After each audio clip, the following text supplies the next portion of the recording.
Chapter 92 The Perfect Evil Plan Part 1 जिस शरीर पर मेरा कब्जा था उसके जैविक पिता एज़रॉन बासलेट मुझसे मिलने आए। उनसे बातचीत हमेशा बहुत अजीब होती थी। मैंने सुना है कि आज शेल का जन्मदिन है। हाँ, इसलिए मैं एक उपहार तैयार कर रही थी। ड्यूक एज़रॉन ने सिर हिलाया। जब उन्होंने मुझे शेल के जन्मदिन के बारे में बताया तब भी वो शांत लग रहे थे, इस हद तक कि उनके चेहरे पर कोई भावना नहीं दिख रही थी।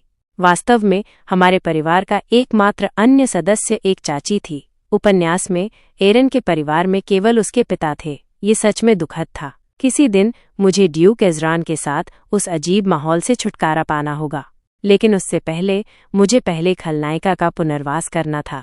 शेल मेरी ओर देख रही थी, लेकिन वो हमेशा की तरह घूर नहीं रही थी। खलनायिका मुझे ऐसे देख रही थी जैसे वो मुझसे कुछ चाहती हो।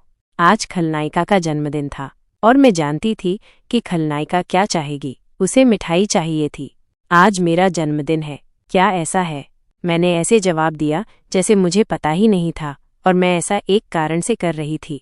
मेरा भी कुछ महीने पहले जन्मदिन था। बेशक खलनायिका ने मुझे कुछ भी विश नहीं किया। वास्तव में तब की शेल और अब की शेल के व्यक्तित्व थोड़े अलग थे, लेकिन फिर भी मैं दुखी महसूस किए बिना नहीं रह सकी। लेकिन ये ठीक था, क्योंकि उस बात का मेरा बदला अब शुरू हो गया था। मुझे यकीन है कि उसने पिछले हफ्ते तुमसे कुछ कहा था। मुझे लगता है कि मैंने सुना नहीं, क्योंकि मेरा ध्यान भटक गया था।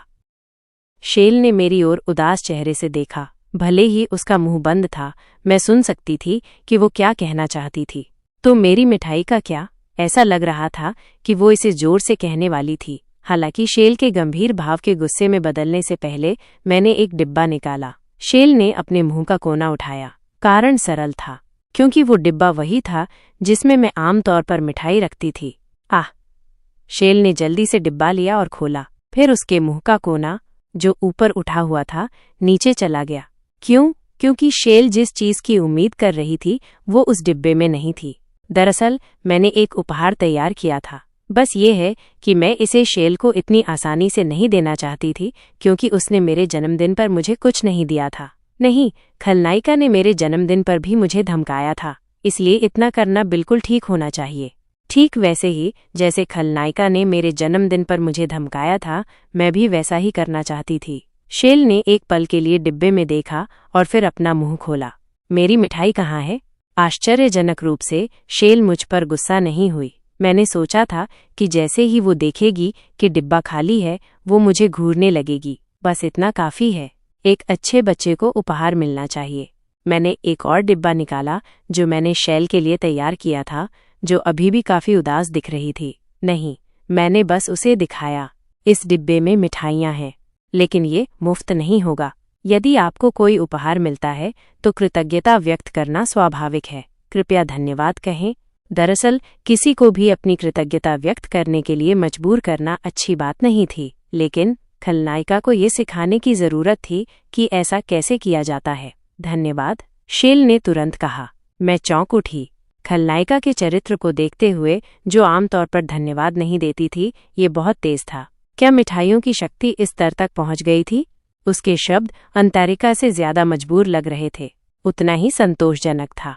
अगर ये कुछ महीने पहले की वही खलनायिका होती तो वो इस तरह का मजाक करने के लिए मुझे घूर रही होती। मैं शर्मिंदा थी, लेकिन मेरे पास शेल को डिब्बा सौंपने के अलावा कोई विकल्प नहीं था। ये लीजिए। शेल ने खुशी खुशी डिब्बा खोला। उसमें उतनी मिठाइयाँ थीं जितनी वो चाहती थी, लेकिन ये मिठाई नहीं थी जिसने शेल का ध्यान खींचा। ये क्या है? वो भी एक उपहार है। शेल ने डिब्बे से जो निकाला वो एक हार था। मैंने नीले रंग के रत्न वाला हार चुना, क्योंकि ये शेल की आंखों से मेल खाता था। ये एक ऐसा रत्न है जिस पर जादू किया जा सकता है, इसलिए मैं तुम्हें कुछ ऐसे जादू दूंगी जो बाद में मददगार हो सकते हैं। उसके बाद मैंने शेल की ओर देखा और उसके बोलने का इंतजार किया। धन्यवाद। मैं बहुत संतुष्ट थी। मिठाई छीन लेने की मौन धमकी काम कर गई, लेकिन फिर भी खलनायिका के गंदे व्यक्तित्व को देखते हुए ये एक बहुत बड़ा सुधार था। धुत! शेल ने अचानक डिब्बा बंद कर दिया। उसने कोई मिठाई नहीं खाई। माफ करना, लेकिन मैं इसे बाद में खाऊंगी। वो उन्हें बाद में खाएगी? मुझे विश्वास नहीं हो रहा था। शेल, जिसे मिठाई इतनी पसंद थी, उन्हें बाद में खाना चाहती थी। जैसे ही मैं अपनी शंकाएं व्यक्त कर रही थी, शेल अपनी सीट से उठ खड़ी हुई। शेल ने सावधानी से मिठाइयों का डिब्बा मेज पर रखा और उस पर पहले से रखे एक डिब्बे को उठा लिया। शेल ने डिब्बा खोला, जिसमें शराब की कई बोतलें दिखाई दी। क्या तुम्हें शराब पसंद है? नहीं, जैसा कि शेल ने कहा, मैंने उसे कभी शराब पीते नहीं देखा। अगर उसे पीना भी पड़ता था तो वो कभी कभार ही एक घूंट लेती थी, इसलिए मैं उत्सुक हो गई। कहानी जारी रहेगी।